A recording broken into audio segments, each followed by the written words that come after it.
The designer tool. Again, let's get to work.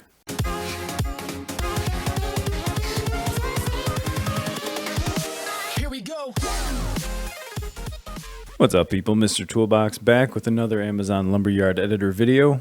In this video, we'll take a look at the rest of the tabs in the designer tool, namely the modify, surface, and miscellaneous tabs.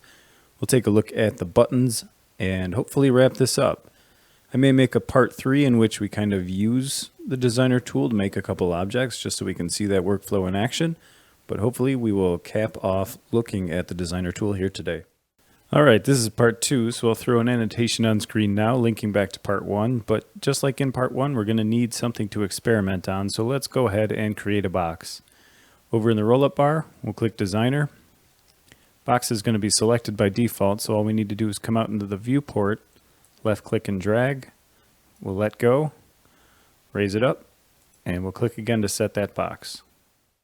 With the box out in the viewport, the next thing I'm going to do is click Object in the Selection tab. I just feel comfortable when Object is selected. We're going to click the MO Modify tab. The first thing we're going to take a look at is Loop Cut. So I'm going to click that.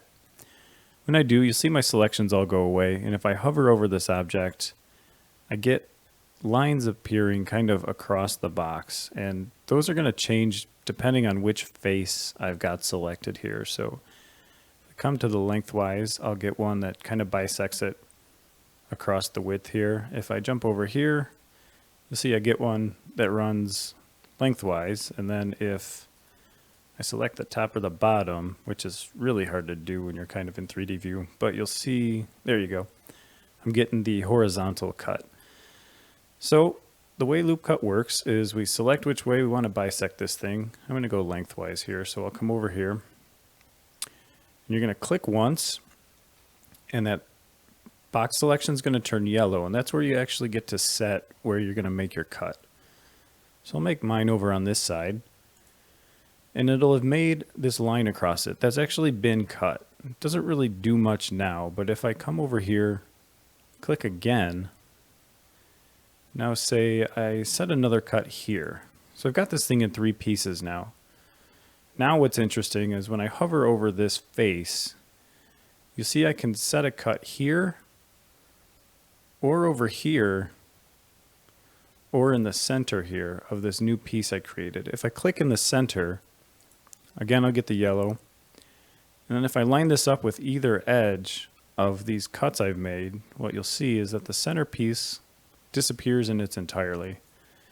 So with the loop cut, you can make cuts that just go through your object, as I showed with the 2 on the sides. But if you then select a cut on the interior of the 2 cuts you've made, and then click the side, it'll actually cut out that whole section. You'll end up kind of having carved your object in half or into pieces. Alright, let's move on to bevel. I've created a new box out here that's not been mangled, and I'm in object mode here. What I'm going to do is move over to face mode, and for bevel, let's select the top face here.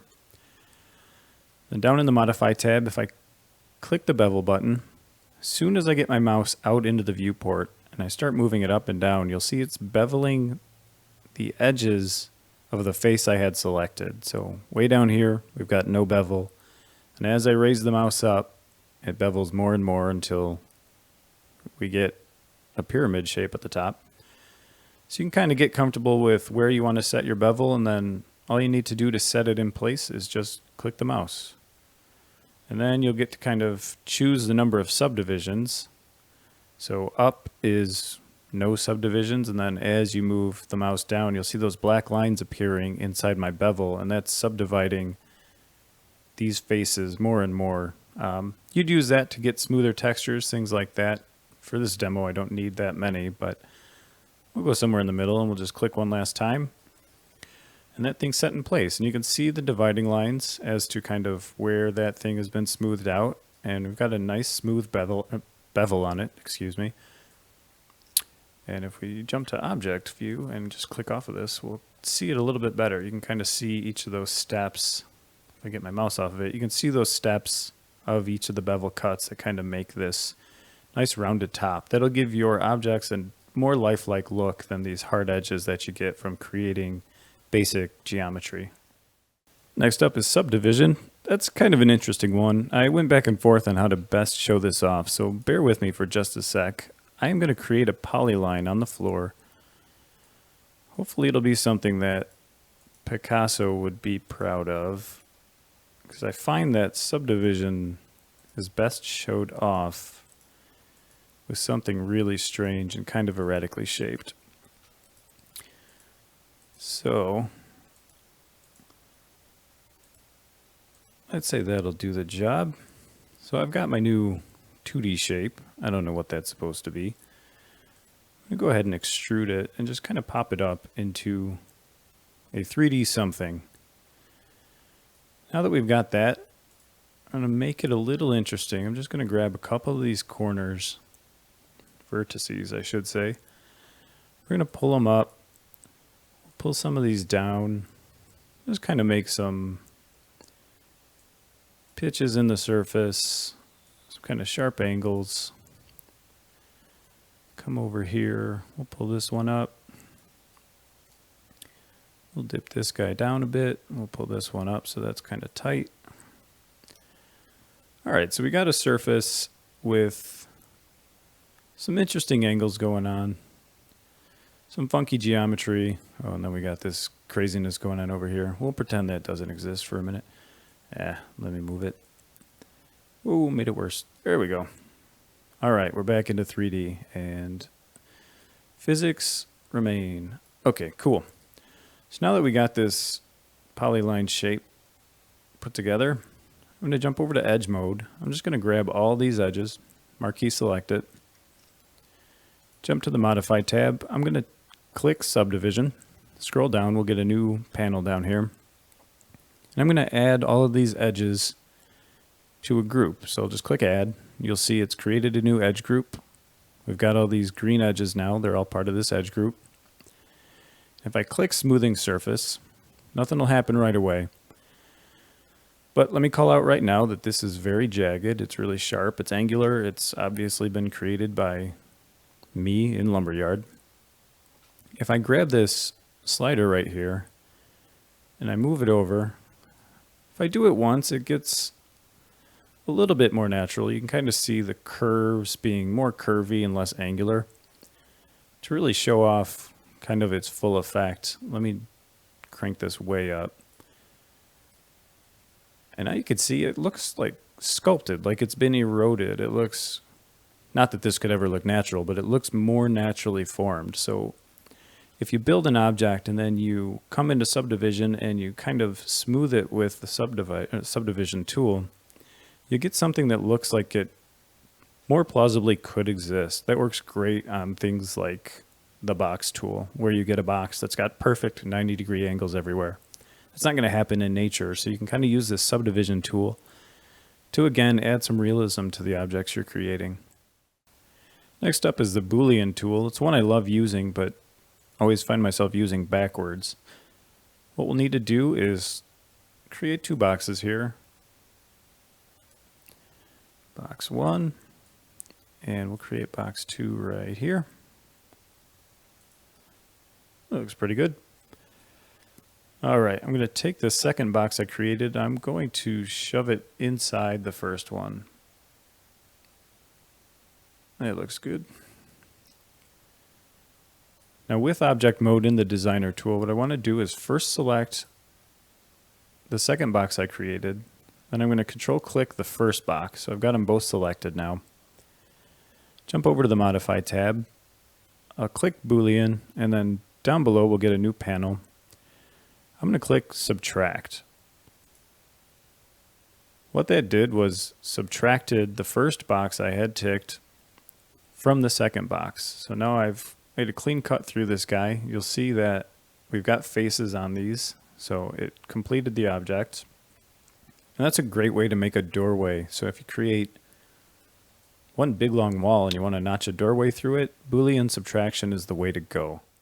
As you probably saw, there are a couple other options for Boolean. So if I create a sphere, I'll set that down. I'm going to jump over and create one more. We'll make that one slightly smaller. Whoa, not that big. That looks good.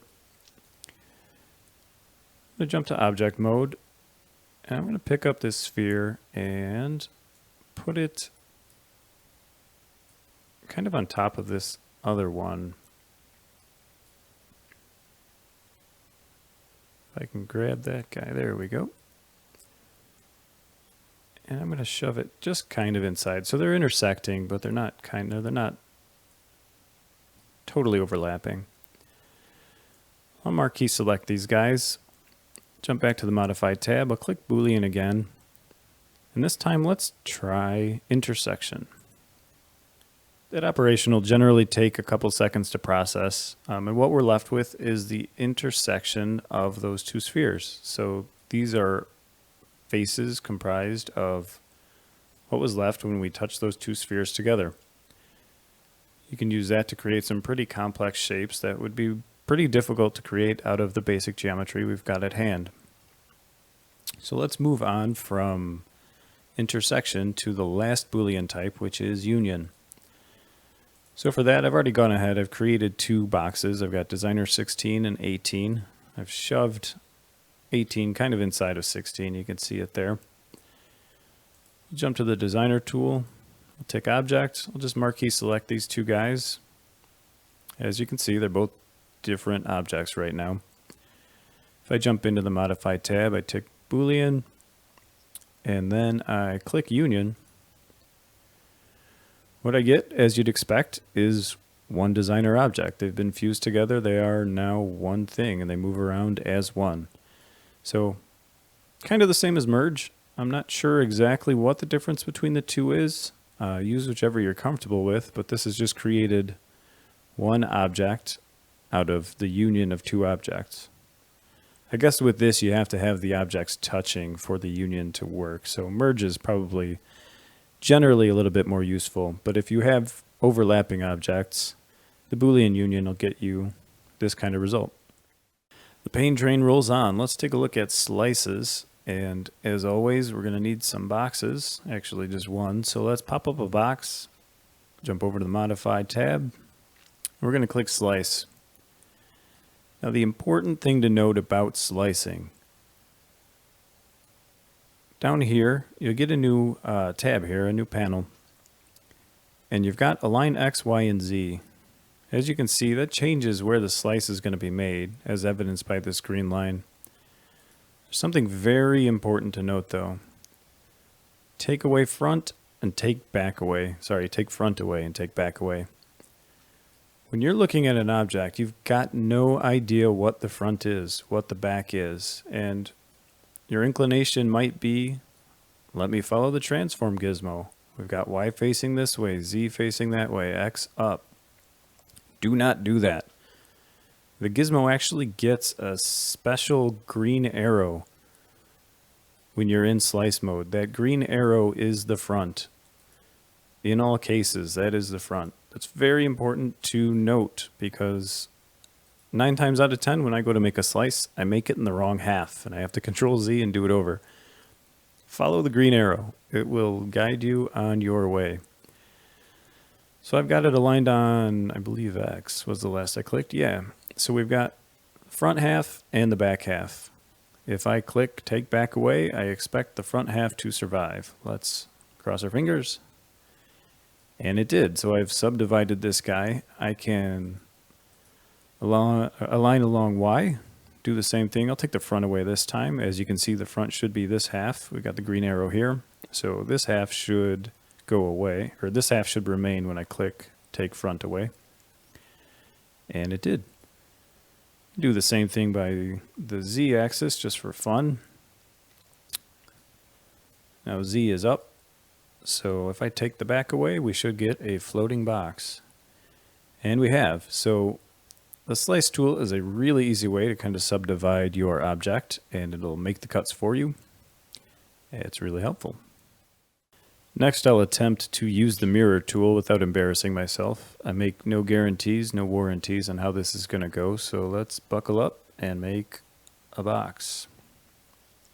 Alright, I made it big on purpose to give myself some room for screwing up, which I inevitably will, but If we click mirror, again, we're going to get another panel down here where we can select the axis we want to work with.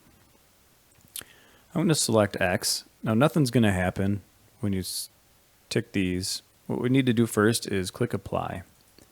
So now we are in mirror edit mode. We're mirroring on this center line right here. And if I jump into box and let's create a box right here. Whoops. You can see that its evil twin has been created on the other side of the mirror.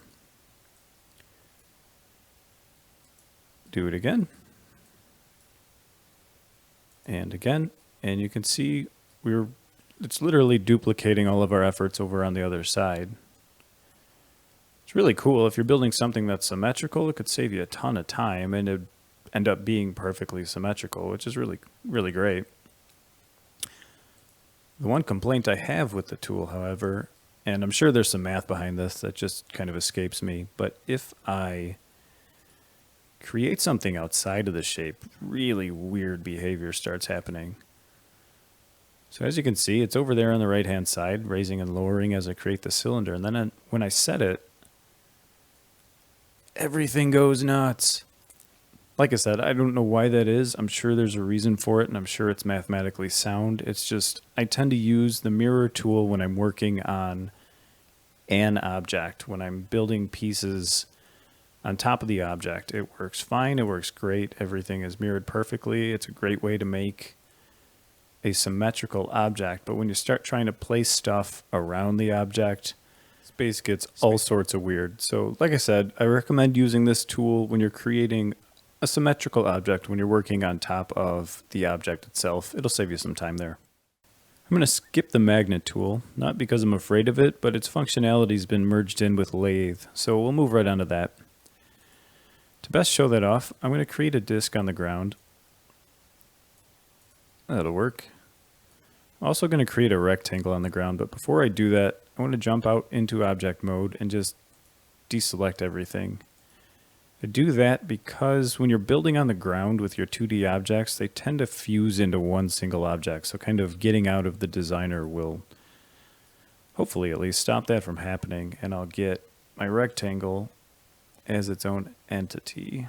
Okay, got my rectangle. I'm also going to put an overlapping rectangle on it. That looks good. This is going to be brutally rough, as all the things I create are, but it'll do the trick.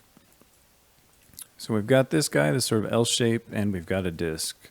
I'm going to take my L shape, jump over to rotation, and shoot that up to 90 degrees, and then get it out of the floor. We'll work with it like that. Jump on this side so we can see the thing, because I don't have the back face showing right now. Let's see. So now I got to grab this. I'm going to kind of put it right next to that disk I created. That will work splendidly. It's not absolutely necessary. I just kind of want to have them together for this part. Next thing I want to do is marquee select these guys. I'm going to jump to the Edit tab, and I'm just going to merge them down into one object. Pop the Designer menu back open. I'm going to jump to Face. I'm going to select my disk on the ground here. Then jump over to the Modify tab. I'm going to click Lathe. Now you get no feedback as to what it's expecting you to pick or how you go about doing this. All we need to do is hover over our L shape here, give it a click, and it took that guy and it spun it around the disk, and this is what we're left with. If I didn't know I made it, I would call that a respectable pipe. We can then take this object and kind of shrink it up and down. It's its own object. I'd say the lip is a little bigger than it needs to be, but that's a perfectly shaped pipe. I think the documentation on the lathe tool could stand some updating, to be kind. It's a really cool tool, and you can use it to create some really complex stuff that I'm certainly not capable of creating, but others might be. but it could really stand some more demonstration. So as I mentioned at the beginning of this video, I may jump back in and just create a couple objects to just show off workflows. And if I do, the lathe tool will really kind of feature in that because I want people to get comfortable with that as a cool way to make stuff that would be pretty difficult to do otherwise. Since I'm brimming with pride over the pipe we've created here, let's use that to demonstrate the clone tools. So I'm going to jump into the designer, make sure I'm in object mode. I'm just going to select this guy. Open up the Modify tab, and I'll click Circle Clone. It's going to create a new panel down at the bottom. The only parameter here is clone count, and I've got a confirm button. So for now, let's crank that down. We'll say 3. All I need to do is click on my object and just drag off. And you'll see it's creating clones, and it's creating them in kind of a weird standoff. Like I can't, they're always kind of equidistant to each other. So I'm going to let go. Let's crank this clone count up. And as you see, I fill it in. Now we're up to 10. As we decrease that number, it kind of becomes unrecognizable. But as we increase it, you can see more and more. It's cloning those in a circular pattern until they start overlapping and everything goes nuts. So you can create a circle of these, and then they don't really exist in the viewport until you click confirm. When you click that, those now exist. They are objects. They're actually prefabs with the designer object nested inside them. I don't know why that is. I think that's just the way the editor is set up. What it'll do is it'll convert your designer object to a prefab, then use that prefab to drop the clones. It's kind of funny because if you open up the object selector, now you've got all these prefabs. You might not know what they are. When it's in tree view, it's a little bit easier to discern because you've got type designer on these designer objects nested in the prefabs. So it'll kind of pollute your object viewer just a little bit, but it's a really handy way of cloning stuff. I'm going to clean up some of these guys. Ooh, I cleaned them all up. Yeah, that's fine. We can make something new. I'm going to jump into the designer and we'll just use a plain Jane box like we always do. So again, I'm going to be in object mode. I'm just going to select this box I've created, open up the Modify tab. This time we'll try Array Clone. It's going to do the same thing. We'll set it to 5 for now. But instead of doing it in a circle, it's going to do it along a line. So it'll just linearly set these things out. And you can see the green line there kind of showing you where the line I'm dragging out is. And we can give more distance between them by extending that line. So let's drop it out there. I let go with the mouse there. Same thing here. If I increase the count, that'll increase in real time. We can kind of see how those are filling in. Then when I'm happy with my placement, I just click confirm. Same deal again here. This is all designer objects nested inside of prefabs, so you'll see the same sort of behavior in your object viewer. But again, a really nice way to, if you had some sort of object you wanted to just duplicate down a line, nice easy way to do it without hitting Control D and then dropping the object a bunch of times. Well, if you made it through all of those modified components, give yourself a pat on the back. We're going to move on to the Surface tab. I'm going to leave off UV mapping until we get to a discussion on materials. I don't think it makes a whole lot of sense to do that with the checkerboard pattern we're using here. I do want to take a quick look at smoothing group though. So to do that, we need a victim. I'm going to mix things up and use a sphere this time. We'll make it about yay big. I'm going to jump to object mode. And then I am going to pick this guy up and just pop him into the sky just a little bit. All right. So in the Surface tab, we'll click Smoothing Group. And you can see this is a spherical shape, but it's obviously made out of faces. There's 16 of them because that's what I had set when I dropped the sphere. The Smoothing Group does some really nice stuff. It'll pop open a new tab or a new panel down here at the bottom. And you can manually add your smoothing group faces. I don't want to cover that right now, but one thing I do want to touch on is the auto smooth with threshold angle. That does wonders for sphere shapes. It's set to 45 by default. And if I click it, first let me select this guy. We'll click it. And I don't know if you noticed, you may have to rewind, but this thing got a lot smoother looking. If I jump to object and just get out of the way a little bit, the texture is now rough because the texture wasn't expecting that sort of transformation, but the object as a whole looks a lot more spherical. You can crank that threshold angle down to get even more subdivisions. That'll make this even more spherical. And then if you have a texture that'll work with it or a material that you can pop on this, they end up looking really nice, really natural. So smoothing groups in the surface tab are certainly worth exploring on anything with rounded edges. I'd recommend it. All right, we're on to the last tab. The excitement is palpable. I'm going to jump back into the designer tool and drop our old friend, the box, in our view. In the miscellaneous tab, like I said in part 1, still no clue what the pivot to bottom button does. I did find one mention of it online, and that was on a CryEngine post where they had renamed pivot to center to pivot to bottom.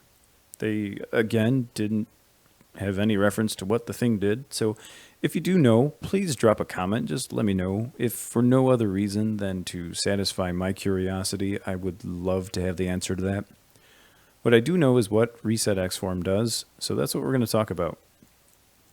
I am going to select this object. I'm going to pick it up into the sky a bit. I'm going to jump to rotate, and we'll just make this guy kind of off kilter. Cool. So you can see the rotate tool is kind of aligned with the box. It's off at this bizarre angle. It's up in the sky. Actually, it's dangerously close to the ground, so let me raise it up just a bit more. There we go.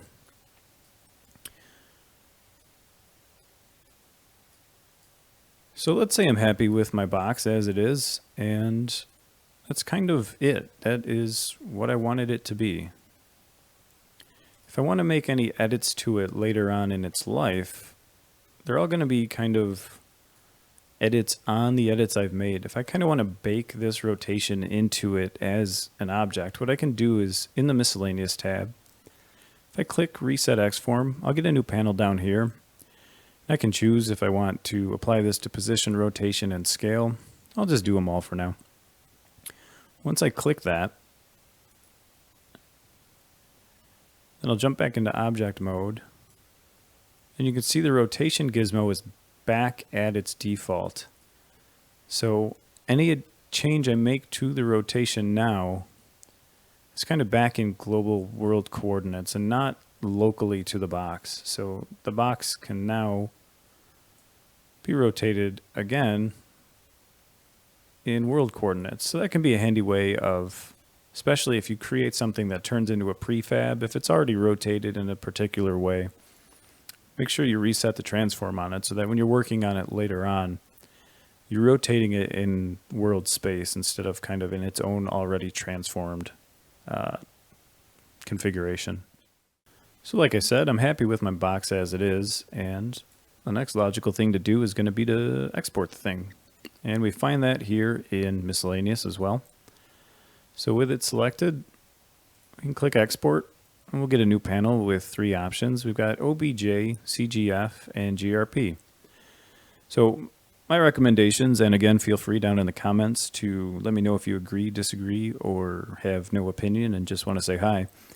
OBJs are great when you're exporting something from Lumberyard that you're going to work with in Maya, Blender, 3ds Max, something like that. Those tools will ingest that format really well. So all you do is you click it, and it asks you where you want to drop it. So you just give it a name and click save, and it'll be saved. The other two work the same. We've got CGF, which stands for CryEngine Geometry Format, I believe. That one I'm not entirely sure when you'd use it. Most of the DCC tools, Maya, 3ds Max, maybe even Blender, I'm not sure on that one, but They have plugins or tooling that will allow you to export CGF, but I don't know of one off the top of my head that will let you import CGF. I could see using it if you were going to import into another Lumberyard or CryEngine project, but in that case, I would use the GRP, the group file, because I think that's more appropriate for those applications. So if anybody knows when you would use a CGF file for your export, please do drop a comment. Let us all know. I'm hoping to kind of share that information and learn it myself. So let us know down in the comments. One more box and we are home free. So let's create this guy. I'm going to make it kind of small just so we can see what we're dealing with here. All right, there's our wee little box. I'm going to jump into object mode, just select him. Go back to the Miscellaneous tab, and what we're going to look at is Snap to Grid.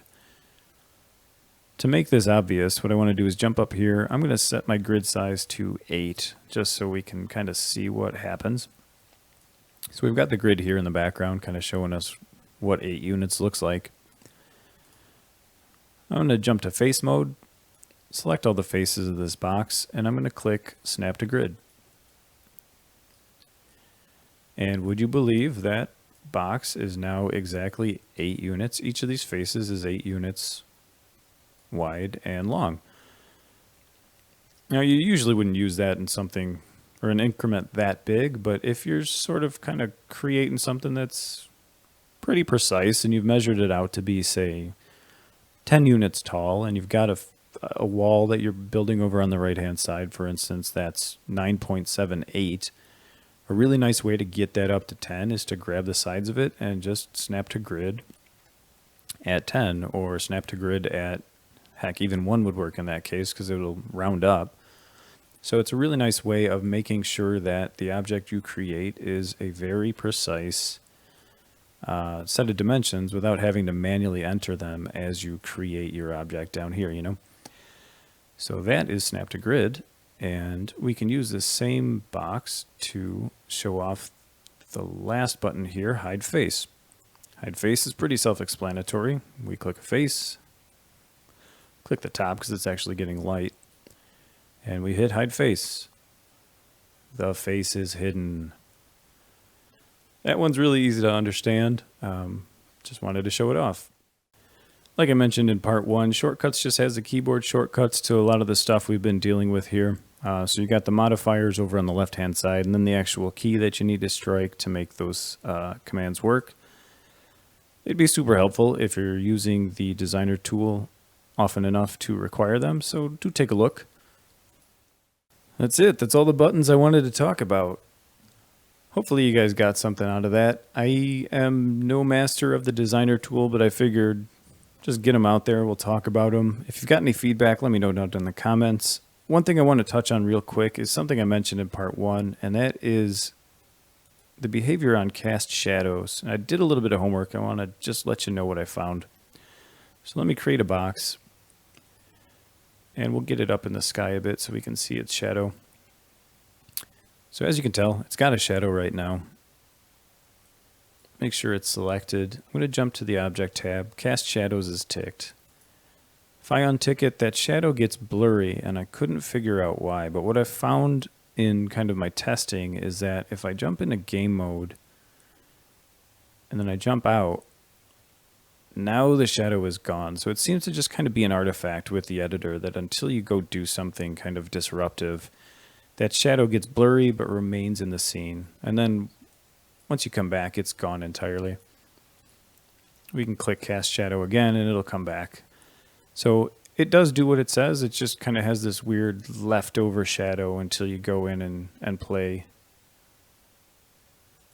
So something to be aware of. Just thought I'd let you guys know what I had found there. This is going to be a long one, so I appreciate you sticking with me. I hope you got something out of it, like I said. If you got any feedback, good, bad, otherwise, drop it in the comments below. Any requests, put them down there as well. Next video is going to be kind of putting some of this designer stuff to use in the Doom Arena, so look out for that. And as always, do not forget to subscribe. Thanks a lot.